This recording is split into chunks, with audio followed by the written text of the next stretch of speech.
Sir ಇವತ್ತಿನ ಈ ವಿಡಿಯೋದಲ್ಲಿ ತಾಲೂಕು ಆಫೀಸ್ಗಳಲ್ಲಿ ಯಾವುದಾದ್ರೂ ಏನಾದರೂ ಪೆಂಡಿಂಗ್ ಇದೆಯಾ ಅಥವಾ ಅಪ್ರೂವಲ್ ಮಾಡ್ತಿದ್ದಾರಾ, ಎಲೆಕ್ಷನ್ ಡ್ಯೂಟಿ ಏನಾದರೂ ಮಾಡ್ತಿದ್ದಾರಾ, ಅಥವಾ ಏನಾದರೂ ಅಪ್ಲಿಕೇಶನ್ಸ್ಗಳು ಹಾಕಿದ್ರೆ ಮೂವ್ ಮಾಡ್ತಿದ್ದಾರಾ, ಅಥವಾ ಪೆಂಡಿಂಗ್ ಇಟ್ಟಿದ್ದಾರಾ, ಅಥವಾ ನಾಡ್ ಕಚೇರಿಯಲ್ಲಿ ಏನಾದರೂ ಕ್ಯಾಸ್ಟ್ ಇನ್ಕಮ್ ಅಪ್ರೂವಲ್ ಮಾಡ್ತಿದ್ದಾರಾ, ಅಥವಾ ಬೇರೆ ಏನಾದರೂ ಒಂದು ದಾಖಲಾತಿಗಳು ಏನಾದರೂ ಅಪ್ರೂವಲ್ ಆಗ್ತಿದ್ದಾವ ಅಥವಾ ಸ್ಟಾಪ್ ಆಗಿದ್ದಾವ, ಇನ್ನು ಯಾವ್ಯಾವುದು ಅಪ್ರೂವಲ್ ಆಗ್ತಿದೆ, ಇನ್ನು ಯಾವ್ಯಾವುದು ಪೆಂಡಿಂಗ್ ಇದೆ, ಇದ್ರ ಬಗ್ಗೆ ಫುಲ್ ಡೀಟೇಲ್ ಆಗಿ ಈ ವಿಡಿಯೋದಲ್ಲಿ ತಿಳಿಸ್ತಾ ಹೋಗ್ತೀನಿ. ದಯವಿಟ್ಟು ನಮ್ಮ ಚಾನಲ್ ಯಾರಾದರೂ ಸಬ್ಸ್ಕ್ರೈಬ್ ಮಾಡಿಲ್ಲ ಅಂದರೆ ಕೂಡಲೇ ಸಬ್ಸ್ಕ್ರೈಬ್ ಮಾಡ್ಕೊಳ್ಳಿ, ಹಾಗೆ ಬೆಲ್ ಐಕಾನ್ ಬಟನ್ ಮೇಲೆ ಕ್ಲಿಕ್ ಮಾಡಿ. ಸರ್ ಮೇನ್ ಆಗಿ ಮೊದಲನೇದು ಯಾವುದಪ್ಪ ಅಂದ್ರೆ ಮೇನ್ ಆಗಿ ಕ್ಯಾಸ್ಟ್ ಮತ್ತು ಇನ್ಕಮ್ ಸರ್ಟಿಫಿಕೇಟ್ ಏನಾದರೂ ಅಪ್ರೂವಲ್ ಮಾಡ್ತಿದಾರಾ ಅಥವಾ ಪೆಂಡಿಂಗ್ ಅಲ್ಲಿ ಇಟ್ಟಿದ್ದಾರಾ? ಅಪ್ರೂವಲ್ ಮಾಡ್ತಿದ್ದಾರೆ, ಅರ್ಥ ಆಯ್ತಾ? ಈಗ ಪ್ರೆಸೆಂಟ್ ಹೇಳೋದಾದ್ರೆ ಮೇನ್ ಆಗಿ ಅಪ್ರೂವಲ್ ಮಾಡ್ತಿದ್ದಾರೆ, ಯಾವುದೇ ರೀತಿಯ ಒಂದು ಸಮಸ್ಯೆಗಳಾಗ್ತಿಲ್ಲ. ಬಟ್ ಆದರೆ ಲೇಟಾಗಿ ಅಪ್ರೂವಲ್ ಮಾಡ್ತಿದ್ದಾರೆ, ಯಾವುದೇ ರೀತಿಯ ಒಂದು ಕೆಲಸಗಳು ಬೇಗ ಆಗ್ತಿಲ್ಲ, ಅರ್ಥ ಆಯ್ತಾ? ಲೇಟಾಗಿ ಅಪ್ರೂವಲ್ ಮಾಡ್ತಿದ್ದಾರೆ, ಬಟ್ ಲೇಟು, ಅರ್ಥ ಆಯ್ತಾ? ಈಗ ಎಲೆಕ್ಷನ್ ಒಳಗಡೆ ಕೆಲವೊಂದು ಅಪ್ರೂವಲ್ ಆದವು, ಅರ್ಥ ಆಯ್ತಾ? ನೀತಿ ಸಂಹಿತೆ ಜಾರಿಗೆ ತಂದಿದ್ರೂ ಸಹ ಎಷ್ಟೊಂದು ಕ್ಯಾಸ್ಟ್ ಮತ್ತು ಇನ್ಕಮ್ ಸರ್ಟಿಫಿಕೇಟ್ಗಳು ಅಪ್ರೂವಲ್ ಆಗಿದ್ದಾವೆ, ಅರ್ಥ ಆಯ್ತಾ? ಬಟ್ ಇನ್ಮೇಲೆ ಹಾಕಿರುವಂಥ ಒಂದು ಕ್ಯಾಸ್ಟ್ ಮತ್ತು ಇನ್ಕಮ್ ಸರ್ಟಿಫಿಕೇಟ್ಗಳು ಅಪ್ರೂವಲ್ ಆಗುತ್ತೋ ಇಲ್ವೋ ಅನ್ನೋದು ಗೊತ್ತಿಲ್ಲ, ಅರ್ಥ ಆಯ್ತಾ? ಮೋಸ್ಟ್ಲಿ ಒಂದು ಎಲೆಕ್ಷನ್ ಎಲ್ಲ ಕಳೆದು ಆದಮೇಲೆ ಅಪ್ರೂವಲ್ ಮಾಡುವಂಥ ಒಂದು ಸಾಧ್ಯತೆಗಳು ಹೆಚ್ಚಾಗಿರ್ತದೆ, ಅರ್ಥ ಆಯ್ತಾ? ಅದೇ ರೀತಿ ನೆಕ್ಸ್ಟ್ ಲೇಬರ್ ಡಿಪಾರ್ಟ್ಮೆಂಟ್ಗೆ ಸಂಬಂಧಪಟ್ಟರು ಹಾಗೆ ಮೈನ್ ಆಗಿ ಲೇಬರ್ ಕಾರ್ಡ್ಗೆ ಏನಾದರೂ ಅಪ್ಲಿಕೇಶನ್ ಹಾಕಿದ್ರೆ ಅಪ್ರೂವಲ್ ಮಾಡ್ತಾರೆ. ಖಂಡಿತ ಲೇಬರ್ ಡಿಪಾರ್ಟ್ಮೆಂಟಿಂದ ಅಪ್ರೂವಲ್ ಮಾಡೋದಿಲ್ಲ, ಅರ್ಥ ಆಯ್ತಾ? ಅವರು ಸಹ ಎಲೆಕ್ಷನ್ ಡ್ಯೂಟಿನಲ್ಲಿ ಇರ್ತಾರೆ. ಎಷ್ಟೋ ಜನ ಅಧಿಕಾರಿಗಳು ಎಲೆಕ್ಷನ್ ಡ್ಯೂಟಿಗಳಲ್ಲಿ ಇರ್ತಾರೆ. ಅದೇ ರೀತಿ ಪೆಂಡಿಂಗ್ ಮಾಡೋದಕ್ಕೆ ನೀತಿ ಸಂಹಿತೆನೂ ಸಹ ಜಾರಿಗೆ ಆಗಿರ್ಬೋದು, ನೀತಿ ಸಮಿತಿ.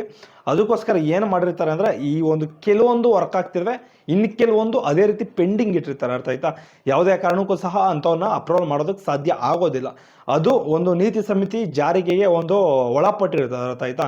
ಇದನ್ನು ಅರ್ಥ ಮಾಡ್ಕೊಳ್ಳಿ. ಅದೇ ರೀತಿ ಒಂದು ಪಾನ್ ಕಾರ್ಡ್ ಆಗಿರ್ಬೋದು, ಆಧಾರ್ ಕಾರ್ಡ್ಗಳಾಗಿರ್ಬೋದು, ಅಥವಾ ಆಧಾರ್ ಕಾರ್ಡ್ ಏನಾದರೂ ತಿದ್ದುಪಡಿ ಮಾಡಿಸ್ಕೊಳ್ಳೋದಾಗಿರ್ಬೋದು, ಅಥವಾ ರೇಷನ್ ಕಾರ್ಡ್ ಅಪ್ರೂವಲ್ ಆಗಿರ್ಬೋದು, ಇದರಲ್ಲಿ ಯಾವ್ಯಾವ ಒಂದು ದಾಖಲಾತಿಗಳು ಅಪ್ರೂವಲ್ ಮಾಡ್ತಾರೆ, ಏನಾದರೂ ಅಪ್ಲಿಕೇಶನ್ಸು ಕರೆಕ್ಷನ್ಸ್ ಏನಾದರೂ ಮಾಡಿಸ್ಕೊಂಡ್ರೆ.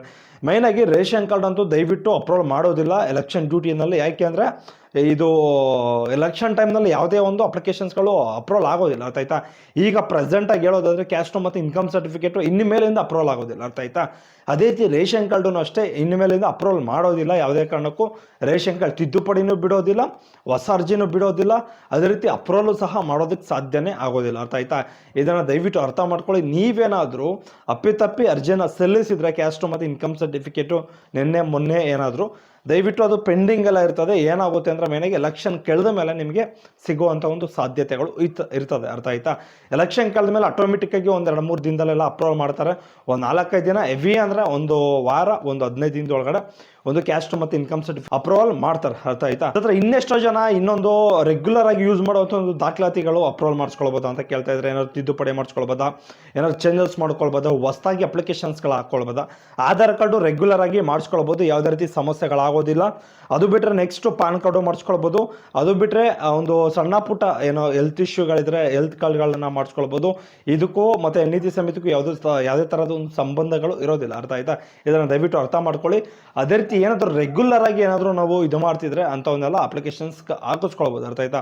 ಪಾಣಿ ತೆಗೆಯೋದು, ಪಾಣಿನೂ ಸಹ ಓಪನ್ ಆಗುತ್ತೆ, MR ಓಪನ್ ಆಗುತ್ತೆ ಸೈಬರ್ಗಳಲ್ಲಿ.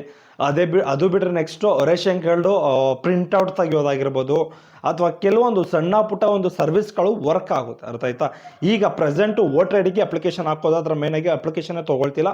ಇದು ಒಂದು ಕ್ಲೋಸ್ ಮಾಡಿರಬೇಕು ಅಂತ ನಾನು ಅಂದ್ಕೊಳ್ತೀನಿ, ಅರ್ಥ ಆಯ್ತಾ? ಈ ಒಂದು ನೀತಿ ಸಮಿತಿಯಿಂದ ಒಂದು 9ನೇ ತಾರೀಕು ಮೇಲೆ, ಒಂದು 7ನೇ ತಾರೀಕು ಮೇಲೆಯಿಂದನೂ ವರ್ಕ್ ಆಗ್ತಿಲ್ಲ ಒಂದು ವೋಟರ್ ಐ ಡಿ ಅಪ್ಲಿಕೇಶನ್ಸ್ಗಳು.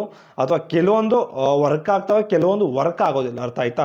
ತೀರಾ ಒಂದು ರಿಜಿಸ್ಟ್ರೇಷನ್ ಆಗಿರ್ಬೋದು, ಅಥವಾ ಏನೋ ತಾಲೂಕು ಆಫೀಸಲ್ಲಿ ಹೆವಿ ಕೆಲಸಗಳೇನಾದ್ರು ಆಗಬೇಕು ಅಂದರೆ ಅವೆಲ್ಲ ಯಾವುವು ಸಹ ವರ್ಕ್ ಆಗೋದಿಲ್ಲ. ಯಾಕೆ ಅಂದರೆ ಎಲೆಕ್ಷನ್ ಕಳೆದ ಮೇಲೆ ಅದಕ್ಕೆಲ್ಲ ಒಂದು ಅಪ್ರೂವಲ್ ಕೊಡುವಂಥ ಒಂದು ಸಾಧ್ಯತೆಗಳು ಇರ್ತದೆ, ಅರ್ಥ ಆಯ್ತಾ? ಕೂಡಲೇ ಎಲೆಕ್ಷನ್ ಟೈಮ್ನಲ್ಲಿ ಯಾವ ಕೆಲಸನೂ ಸಹ ಆಗೋದಿಲ್ಲ. ಅಪ್ಪಿತಪ್ಪಿ ನಾಡ ಕಚೇರಿನಲ್ಲಿ ಒಂದು ಕ್ಯಾಸ್ಟ್ ಇನ್ಕಮ್ ಅಪ್ರೂವಲ್ ಆಗ್ಬೋದು, ಅರ್ಥ ಆಯ್ತಾ?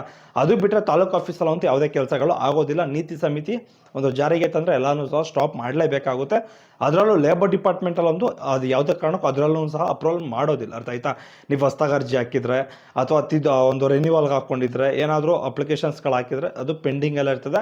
ಎಲ್ಲ ಮುಗಿದಾದ್ಮೇಲೆ ಏನು ಮಾಡ್ತಾರೆ ಅಂದರೆ ಒಂದು ಅಪ್ರೂವಲ್ ಕೊಡುವಂಥ ಒಂದು ಸಾಧ್ಯತೆಗಳು ಹೆಚ್ಚಾಗಿರ್ತದೆ, ಅರ್ಥ ಆಯ್ತಾ? ಇಷ್ಟು ಇವತ್ತಿನ ಈ ಮಾಹಿತಿ ಅಂತಲೇ ಹೇಳ್ಬೋದು. ದಯವಿಟ್ಟು ನಮ್ಮ ಚಾನಲ್ಗೆ ಯಾರಾದರೂ ಫಸ್ಟ್ ಟೈಮ್ ವಿಸಿಟ್ ಮಾಡಿದ್ರೆ ಕೂಡಲೇ ಸಬ್ಸ್ಕ್ರೈಬ್ ಮಾಡ್ಕೊಳ್ಳಿ, ಹಾಗೆ ಬೆಲ್ ಐಕಾನ್ ಬಟನ್ ಮೇಲೆ ಕ್ಲಿಕ್ ಮಾಡಿ. ಬಾಯ್, ನೆಕ್ಸ್ಟ್ ವಿಡಿಯೋದಲ್ಲಿ ಸಿಗೋಣ.